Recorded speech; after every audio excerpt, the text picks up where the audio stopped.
कहानी की स्टार्टिंग में हम एक रिसर्च टीम को एक गुफा के अंदर दिखाते हैं। उस टीम के हेड किंग सांग सू होते हैं। उस टीम को एक ड्रैगन मार देता है, जिसके बाद अगले सीन में हमें किंग सांग सू के बेटे किंग सांग फिंग को दिखाते हैं। फिंग किसी तरह का एक्सपेरिमेंट कर रहा होता है और अपने पिता की मौत का बदला लेने जा रहा होता है। वो एक शिप पे होता है, जो शिप उस जगह जा रही थी जहाँ उसके पिता मर गए थे। उस शिप पे काफी सारे लोग होते हैं जिन्हें मिस्टर सू ने हायर किया था उस ड्रैगन को मारने के लिए। दरअसल में मिस्टर सू ने ही उस रिसर्च टीम को वहाँ भेजा था जो हमें स्टार्टिंग में दिखाई गई थी। मिस्टर सू उन लोगों की मौत का जिम्मेदार खुद को मान रहे थे, इसलिए वो उस ड्रैगन को मारना चाहते थे। तभी हमें शिप पे कुछ लोगों को लड़ते हुए दिखाते हैं, जिसमें एक का नाम दाव और दूसरे का नाम जैक होता है। उनकी लड़ाई को एक आयु नाम की लड़की रोकती है। वो मिस्टर सू की पर्सनल सेक्रेटरी थी। वो उन लोगों से कहती है तुम्हें यहाँ ड्रैगन मारने के लिए लाया गया है, ना कि आपस में लड़ने के लिए। वो उन लोगों से ये कह रही होती है कि तभी उनकी शिप पे एक ऑक्टोपस मॉन्स्टर हमला कर देता है, तो सारे लोग उसे मारने की कोशिश करते हैं। तभी फिंग भी बाहर निकल कर आता है। दाव और बाकी सारे लोग उस मॉन्स्टर पे शूट कर रहे होते हैं, लेकिन उस पे उनकी बुलेट का कोई भी असर नहीं होता है। तो फिंग शिप के ऊपर चला जाता है और अपनी एक खास गन से उस मॉन्स्टर पर शूट कर देता है, जिससे वो मॉन्स्टर मर जाता है। वो स्टार्टिंग में उसी गन की बुलेट के लिए एक्सपेरिमेंट कर रहा था। तभी वो सारे लोग उसकी काफी तारीफी करते हैं और मिस्टर शू भी बाहर निकल कर आ जाते हैं।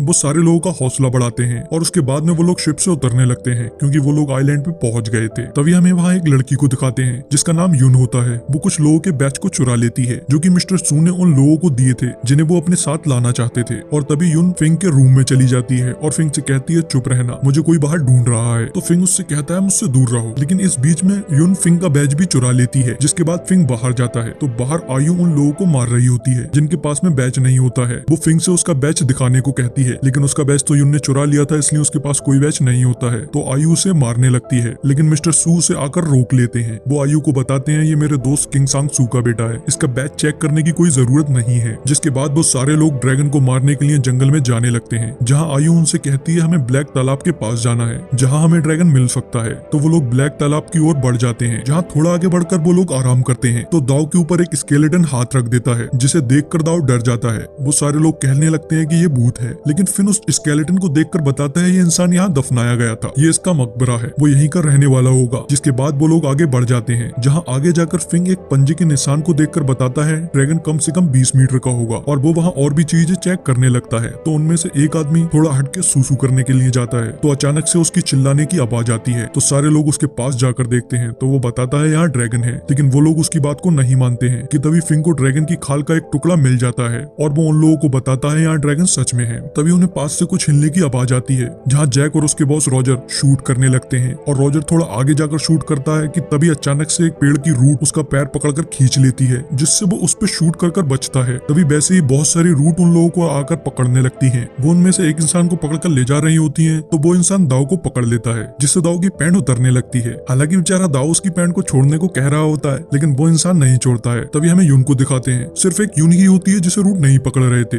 वरना फिंग भी उन रूट के पकड़ में ही होता है। तो उस टाइम पे उसके पास से उसके पिता की एक तस्वीर गिर जाती है और यून उसे देख लेती है। तो वो उस फोटो को देखकर फिंग को बचा लेती है और उससे कहती है यहाँ से चलो। लेकिन वो नोटिस करता है एक म्यूजिक बॉक्स को भी रूट्स पकड़ रही होती है, जिससे वो समझ जाता है ये रूट सिर्फ उस चीज को पकड़ रही हैं जो मूवमेंट या आवाज कर रहा है। तो वो सारे लोगों से कहता है बिल्कुल हिलो मत और ना ही कोई आवाज करो। तो वो सारी रूट उन लोगों को छोड़ने लगती हैं और उस म्यूजिक बॉक्स पर लिपट जाती हैं। तभी वो लोग चुपके चुपके वहां से आगे बढ़ जाते हैं और थोड़ा आगे जाने पर उन पर एरोस से हमला होता है, जिसमें उनके कई लोग मर जाते हैं। तभी एक एरो फिंग के आके लगने वाली होती है, लेकिन यून उसे बचा लेती है। तभी जैक उनके पास आता है, जिसके बहुत सारी एरोस लगी हुई थी और वो सारी एरोस बिल्कुल यून की एरोस की तरह थी, इसलिए आयु को यून पे शक हो जाता है। वो उसे मारने लगती है, लेकिन फिन उसे समझाता है ये यून का काम नहीं है, क्योंकि यून फिंग के साथ में थी। और तभी वो लोग वहां से भी आगे बढ़ जाते हैं और ब्लैक तालाब के पास पहुंच जाते हैं, जहां तालाब में से ड्रैगन निकल कर आता है, जिसे देखकर उन सबकी हालत खराब हो जाती है। और उसके बाद में वो लोग ड्रैगन पे शूट करने लगते हैं। फिंग अपनी गन से उस पे शूट करता है, लेकिन उसकी गन नहीं चलती है। तो उसे याद आता है उसकी गन यून ने ली थी, जिसके बाद वो उसे ठीक करने लगता है और तभी वो ड्रैगन भी सबको मारने लगता है। तो सारे लोग वहां से भाग रहे होते हैं। तभी फिंग की गन ठीक हो जाती है और वो ड्रैगन पर शूट कर देता है, लेकिन ड्रैगन के लगने से पहले उस ब्लड को एक योद्धा अपनी एरो से रोक देता है और वहीं आइलैंड पे रहने वाले लोग वहां आ जाते हैं। भागते टाइम दाव का पैर वहां की एक पेड़ में फंस गया था, तो फिंग उसके पैर को निकालने की कोशिश करता है। तब वो ड्रैगन बिल्कुल उनके करीब आ जाता है, लेकिन उन पे अटैक नहीं करता है। आइलैंड के लोग ड्रैगन के आगे झुकते हैं, तभी ड्रैगन वहां से चला जाता है। जिसके बाद में वो लोग फिंग और दाव को पकड़कर अपने विलेज में ले जाते हैं, जहाँ हमें पता लगता है उनके विलेज में एक महामारी आई हुई है। तो विलेज के लोग उस महामारी का जिम्मेदार बाहर के लोगों को मान रहे थे। दरअसल में उनका मानना होता है फिंग और उसके साथियों ने ड्रैगन गॉड को परेशान किया है, इसलिए उन लोगों के विलेज में महामारी आई है। जब वो लोग उसे ड्रैगन गॉड कहते हैं, तो उस पे फिंग उनसे कहता है वो कोई गॉड नहीं है, वो ड्रैगन इंसानों को मारता है, उसने मेरे पिता को भी मारा है, जिसका बदला मैं लेकर रहूंगा। तो विलेज के लोग उस पे भड़कने लगते हैं। तभी वो इंसान बाहर आ जाता है जिसे महामारी थी, वो अपने आपे में नहीं होता है। उस इंसान का बच्चा उसकी तरफ पापा कहते हुए बढ़ने लगता है, लेकिन वो इंसान अपने बच्चे पे भी अटैक कर रहा होता है। तो फिंग उस बच्चे को बचा लेता है और विलेज के लोग उस इंसान को मार देते हैं। फिर वो लोग फिंग और दाओ को भी मारने को कहते हैं कि तभी यून आती है। वो विलेज के सरपंच की पोती थी। वो सरपंच को बताती है फिंग किंग सांग सू का बेटा है, तो इसलिए सरपंच उसे नहीं मारते हैं। वो दाओ और फिंग को अलग अलग कैद करवा देते हैं। जिसके बाद फिंग के पास में यून आती है। वो फिंग से पूछती है तुम्हारे लोग क्या करने वाले हैं और वो कहाँ पर हैं, लेकिन वो कहता है मुझे नहीं पता है। तभी यून पूछती है मिस्टर सू ने तुम्हें बिना बैच के क्यों आने दिया, वो तुम्हारे क्या लगते हैं। तो फिंग बताता है वो उसके पापा के दोस्त हैं और वो ड्रैगन को मार के अपने दोस्त का बदला जरूर लेंगे। तो यून उससे पूछती है तुम्हारे पास क्या सबूत है कि अंकल किन की जान ड्रैगन ने ली थी। तो उस पे फिंग उससे पूछता है क्या तुम मेरे पिता को जानती हो। तभी सरपंच वहाँ आ जाते हैं। वो कहते हैं तुम्हारे पिता ने एक बार मेरी जान बचाई थी, वो यही इसी कमरे में रहते थे और ड्रैगन गॉड का सम्मान करते थे। तो फिंग कहता है फिर ड्रैगन ने उन्हें मार क्यों दिया। तो सरपंच कहते हैं मैंने तुम्हारे पिता से कहा था कि ड्रैगन के पास और लोगों को लेकर नहीं जाना, लेकिन वो फिर भी और लोगों को लेकर गया, इसलिए उसकी जान चली गई। तभी सरपंच फिंग से कहते हैं या तुम अपने लोगों को लेकर यहाँ से चले जाओ या फिर हम तुम्हें मार देंगे। और ये कहकर वो बाहर चले जाते हैं। फिन अपने पापा की चीजों को देखता है, जिससे उसे पता लगता है उसके पिता सच में बाहर रहते थे और ड्रैगन गॉड का सम्मान करते थे। ड्रैगन और महामारी का कुछ तो संबंध है, लेकिन उसके पापा ये पता नहीं निकाल पाए थे कि उनके बीच में क्या संबंध है। तो इसलिए वो बाहर जाकर सरपंच की बात मान लेता है, लेकिन तभी उन्हें पता लगता है ड्रैगन घायल है। तो सरपंच फिंग और दाओ को भी ड्रैगन के पास ले जाता है, जहाँ ड्रैगन के एक भाला लगा हुआ था। वो ड्रैगन की बॉडी में अंदर जाकर हिलक गया था। तो फिंग उसका एक बटन दबाकर उसको निकाल लेता है, जिससे ड्रैगन को काफी आराम मिलता है और वो वहाँ से जाने लगता है। तो फिंग सरपंच से पूछता है वो कहाँ जा रहा है। तो सरपंच उसे बताता है वो ड्रैगन वैली में जा रहा है, वहीं तुम्हारे पिता जाकर लापता हुए थे, और उससे कहता है तुम भी हमारे साथ वहाँ चल सकते हो। तभी वो लोग वहाँ जाने लगते हैं। तो रास्ते में ड्रैगन को चलने में काफी दिक्कत हो रही होती है और उसका खून भी निकल रहा था। तो इसलिए वो लोग ड्रैगन के जड़ी बूटियां लगाते हैं और फिर से आगे बढ़ने लगते हैं और रात तक ड्रैगन वैली पहुंच जाते हैं, जहाँ उन्हें कुछ इंसेक्ट दिखते हैं जो कि जुगनू की तरह जल रहे थे और देखने में काफी खूबसूरत थे। तो इसलिए दाओ उनमें से एक को अपने हाथ पे बिठाने लगता है, लेकिन फिंग को याद आता है ऐसा ही इंसेक्ट उस इंसान के मुंह से निकला था जिसे महामारी थी। इसलिए वो दाओ के हाथ से उस इंसेक्ट को हटाने की कोशिश करता है, लेकिन इस बीच में वो इंसेक्ट फिंग के हाथ पे काट लेता है और उसे भी वो महामारी होने लगती है। तभी वहाँ बहुत सारे वैसे इंसेक्ट आ जाते हैं, लेकिन वो ड्रैगन उन सारे इंसेक्ट को खाने लगता है। इधर फिंग की हालत बहुत खराब हो रही थी। तभी ड्रैगन फिंग के पास आता है और उसके हाथ के जख्म पर अपनी जबान से अपना सलाइवा लगाता है, जिससे फिंग बिल्कुल ठीक हो जाता है। और वो सरपंच को बताता है ये महामारी इंसेक्ट के काटने से होती है, जिससे माइंड काम करना बंद कर देता है और इंसान एक जानवर बन जाता है। लेकिन ड्रैगन इन इंसेक्ट को खा सकते हैं, जिससे उन्हें कुछ नहीं होता है। मतलब ड्रैगन तुम लोगों की रक्षा करते हैं। इस चीज को साइंस में नेचुरल बैलेंस बोलते हैं, जिसमें ड्रैगन उन इंसेक्ट को खाते हैं और आप लोगों को बचाते हैं। जिसके कुछ टाइम बाद वहाँ आयु और मास्टर शू आ जाते हैं। तो सरपंच उनसे पूछता है तुम लोग यहाँ कैसे पहुंचे। तब पता लगता है दाओ ने उन्हें धोखा दिया है, वो सारे रास्ते निशानियां छोड़ता आया था। मिस्टर सू फिंग से कहते हैं इन लोगों ने तुम्हें जो भी बताया है वो सब झूठ है, इन्होंने तुम्हारे पिता को धोखा दिया और अपने ड्रैगन गॉड को उनकी बलि चढ़ा दी। लेकिन फिंग कहता है हम ड्रैगन को नहीं मार सकते, अगर उसे मारा तो उससे पूरा विलेज मर जाएगा और हो सकता है उसके बाद में ये इंसेक्ट पूरी दुनिया में फैल जाए और पूरी दुनिया ही खत्म हो जाए। लेकिन मिस्टर शू उनकी बात को नहीं सुनता है और उन सबको मारने का ऑर्डर दे देता है। लेकिन सरपंच वहाँ जल रही आग को फैला देते हैं, जिससे सबको भागने का मौका मिल जाता है। पर सरपंच को मास्टर शू पकड़ लेता है और वो सरपंच से कहता है तुमने मुझे पहचाना नहीं। तब हमें पता लगता है मिस्टर शू भी इसी विलेज से है। अब से काफी साल पहले उसकी वजह से एक आग लग गई थी, जिस वजह से उसे विलेज से निकाल दिया गया था। तो वो अपना बदला लेने आया होता है और उसे ड्रैगन के दिल की जरूरत होती है, जिसके बाद वो सरपंच को मार देता है। तो ये चीज दाओ को अच्छी नहीं लगती है, क्योंकि वो तो सिर्फ ड्रैगन को पकड़वाना चाहता था। तभी हमें फिंग और यून को दिखाते हैं। वो लोग ड्रैगन की केव में पहुंच गए होते हैं, जहाँ अंदर जाने पर उन दोनों को 2 डेड बॉडी मिलती हैं, जिसमें से एक फिंग के पिता की थी। वो अपने पिता की डेड बॉडी को देखकर रोने लगता है। तभी ध्यान देता है उसके पिता के हाथ में एक छड़ी होती है, जो कि मिस्टर शू की थी। तभी वहाँ शू आ जाता है। वो कहता है मैं तुम्हारे पिता को नहीं मारना चाहता था, लेकिन उसने मेरे पास कोई रास्ता नहीं छोड़ा। तभी हमें एक फ्लैशबैक दिखाते हैं, जिसमें फिंग के पिता किन शू से ड्रैगन को मारने को मना कर रहे थे, लेकिन शू को एक बीमारी है जिसके लिए उसे ड्रैगन का दिल चाहिए, लेकिन किन उसे ड्रैगन को नहीं मारने दे रहा था। इसलिए शू ने किन को ही मार दिया। जिसके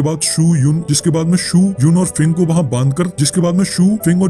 बांधकर ड्रैगन को मारने चला जाता है। लेकिन तभी वहाँ पर दाओ आकर फिंग और यून को खोलता है और उन दोनों से माफी मांगता है। तभी वो लोग शू के पास जाते हैं, जहाँ यून आयु से लड़ने लगती है। तो शू से देखकर जल्दी फायर करने को कहता है। उसके पास में एक बहुत बड़ी सी तोफ थी, जिससे उन्होंने पहले भी ड्रैगन को भाला मारा था, जिसे फिंग ने निकाला था। वो लोग फायर कर देते हैं, लेकिन फिंग आकर उसकी डायरेक्शन को बदल देता है। तभी ड्रैगन भी बाहर आ जाता है और उन लोगों को मारने लगता है। तभी एक सोल्जर ड्रैगन पर भाला शूट कर देता है और शू फिंग के गोली मार देता है तो फिंग पानी में गिर जाता है, जिसके बाद यून और दाओ भी पकड़ जाते हैं। लेकिन तभी फिंग ड्रैगन की मदद से बाहर आता है और शू की तोफ को ब्लास्ट कर देता है तो शू और आयु वहाँ से भाग जाते हैं। तभी वो लोग उनका पीछा करने की कोशिश करते हैं, लेकिन रॉजर उन पे शूट कर रहा होता है तो दाओ फिंग और यून को वहाँ से भेज देता है और रॉजर से लड़ने लगता है। और इधर शू आयु से कहता है उन लोगों को रोको, तो वो उन दोनों से लड़ने लगती है। जब वो उन दोनों से लड़ रही होती है तब शू दूर से खड़े होकर उन पर शूट करता है, जिससे फिंग और यून तो बच जाते हैं लेकिन आयु मर जाती है। जिसके बाद में शू वहाँ एक ब्लास्ट कर देता है जिससे एक चट्टान उन दोनों के ऊपर गिरने लगती है, लेकिन ड्रैगन उन्हें आकर बचा लेता है। तभी शू के पास में वही इंसेक्ट आ जाते हैं और उसे मार देते हैं। यून ड्रैगन को देखकर रोने लगती है क्योंकि ड्रैगन मर गया था, लेकिन तभी दाओ एक ड्रैगन के अंडे को लेकर वहाँ आ जाता है। लास्ट में हमें दिखाते हैं फिंग, दाओ और यून साथ में होते हैं और यून अब अपने विलेज की सरपंच होती है और वो ड्रैगन का बच्चा भी उनके ही विलेज में पल रहा होता है। और यही हमारी मूवी का एंड हो जाता है। सो गाइस, जैसा कि आप लोगों को पता ही है, अगर आप चैनल पर नए हैं तो आपको सब्सक्राइब करना है।